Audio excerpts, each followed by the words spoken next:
नमस्कार दोस्तों, आज हम बात करने जा रहे हैं कैंसर के विषय के बारे में।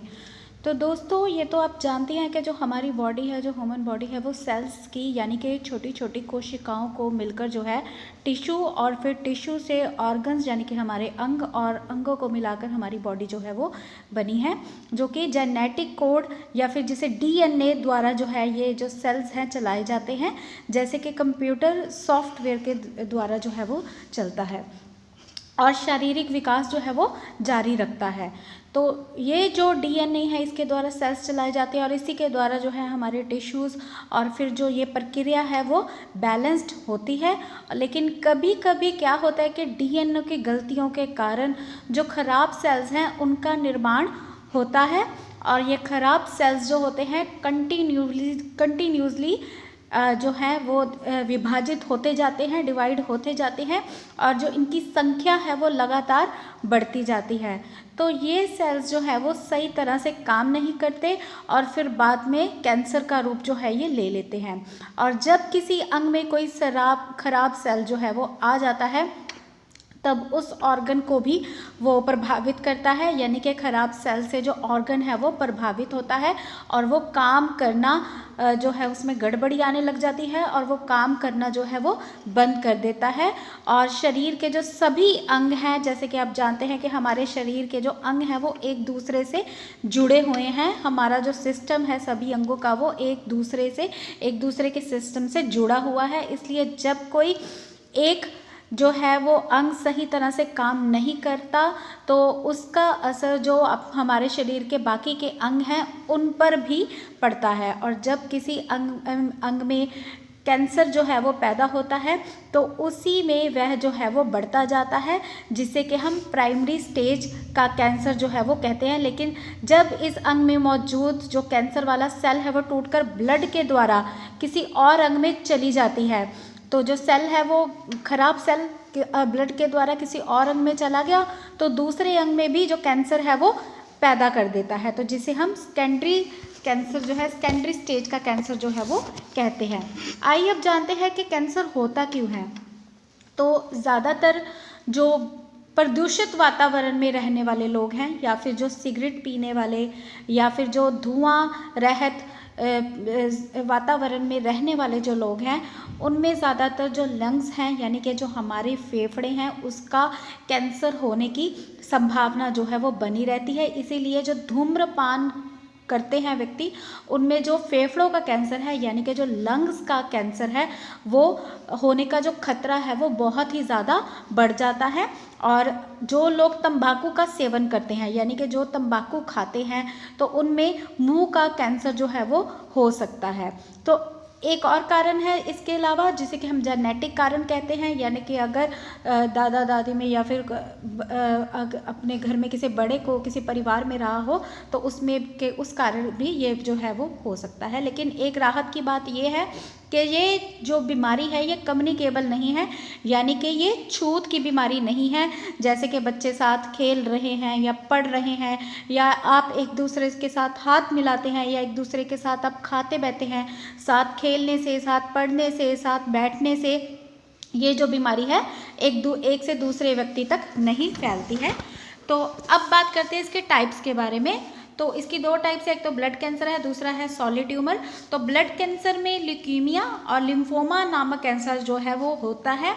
ल्यूकीमिया में क्या होता है कि बोन मैरो जो होती है उसमें जो वाइट ब्लड सेल्स हैं, जो खराब सेल्स हैं, उनकी जो प्रोडक्शन है बहुत ही ज़्यादा तेज़ी से बढ़ने लगती है, जैसे कि हम ल्यूकीमिया कहते हैं। और बोन मैरो जो है वो सारी खराब हो जाती है क्योंकि इसमें जो वाइट ब्लड सेल्स है वो बहुत ही ज़्यादा मात्रा में बढ़ जाते हैं। और दूसरा है लिम्फोमा और जो दूसरी टाइप है इसकी वो है सॉलिड ट्यूमर। तो सॉलिड ट्यूमर में क्या होता है कि जो शरीर के किसी भी अंग पर ये मिलकर जो होता है गुच्छा बना देता है, जो खराब सेल होते हैं वो मिलकर एक गुच्छा सा बना देते हैं और जो स्वास्थ्य अंग हैं उनको भी इससे नुकसान जो है वो पहुंच सकता है। जैसे कि मैंने आपको पहले बताया कि ये हमारे खून के जो द्वारा है खराब सेल्स को एक अंग से दूसरे अंग तक पहुंचा देता है। और फिर कभी कभी कुछ ट्यूमर जो होते हैं वो धीरे धीरे बढ़ते हैं, लेकिन इससे जान को खतरा नहीं होता और इन्हें बिनाइन ट्यूमर जो है, बिनाइन ट्यूमर के नाम से जाना जाता है। और लेकिन दूसरा जो ट्यूमर है जिसे कि हम मैलिग्नेंट ट्यूमर के नाम से जानते हैं, वो तेज़ी से बढ़ते हैं और इससे जो जान है, व्यक्ति की जान को भी खतरा हो सकता है। तो आइए अब बात करते हैं इसके ट्रीटमेंट के बारे में। तो जब ऐसी कोई गांठ या फिर इस तरह का कुछ महसूस हो अगर आपको अपने शरीर के अंदर और उसमें दर्द भी हो रहा हो, तो तुरंत ही आप अपने डॉक्टर से संपर्क करें। और ये जो वीडियो है ये सिर्फ एजुकेशन देने के लिए बनाई जा रही है, आपको सिर्फ ये शिक्षित करने के लिए ये वीडियो जो है वो बनाई जा रही है। यदि इस तरह तक कोई लक्षण भी आपको मिल रहा हो तो आप जो है वो डॉक्टर से अपने संपर्क करें और दवा जो है वो इलाज जो है वो डॉक्टर के परामर्श से ही कराएं। तो इसके लिए जो किया जाता है, जो ट्रीटमेंट दिया जाता है, वो डॉक्टर से परामर्श लेने के बाद ही लिया जाता है। तो इसके लिए डॉक्टर आपको सर्जरी की सलाह दे सकते हैं। कुछ इसमें होता क्या है कि सर्जरी के करके जो ट्यूमर होता है और उसके आसपास की जो होती हैं कोशिकाएं, उनको निकाल दिया जाता है। और दूसरा है कीमोथेरेपी, यानी कि जिससे ओरल या फिर जो इंजेक्शन है, जो दवा है उसके ओरली भी दी जा सकती है और इंजेक्शन के द्वारा भी देकर जो कैंसर युक्त सेल हैं उन्हें नष्ट कर दिया जाता है।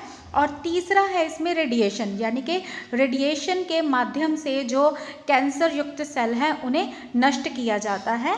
तो इसमें 3 तरह का जो ट्रीटमेंट है वो दिया जाता है, सर्जरी, कीमोथेरेपी और रेडिएशन। तो अब इससे निपटना कैसे है अगर कैंसर है? तो सबसे पहले तो आप मरीज़ के लिए पॉजिटिव रहिए, उसे बिल्कुल भी घबराने मत दीजिए, उसके साथ सहयोग कीजिए और उसे बताइए कि इसका जो ट्रीटमेंट है वो संभव है, इसका इलाज जो है वो हो सकता है, आप ठीक हो सकते हैं। और मरीज़ के प्रति अपना जो रवैया है वो नॉर्मल रखें, मरीज़ को ज़्यादा परेशान ना करें, हल्का आहार दें, क्योंकि हो सकता है कि ट्रीटमेंट लेने के बाद, खास करके कीमोथेरेपी या फिर रेडिएशन थेरेपी लेने के बाद उसे अच्छा महसूस ना हो, तो उसे हल्का खाना और पौष्टिक खाना खाने के लिए दें। उसे खुली हवा में टहलने के लिए या फिर घूमने के लिए बोले, जो उसे लंबी सांसें लेने के लिए कहिए।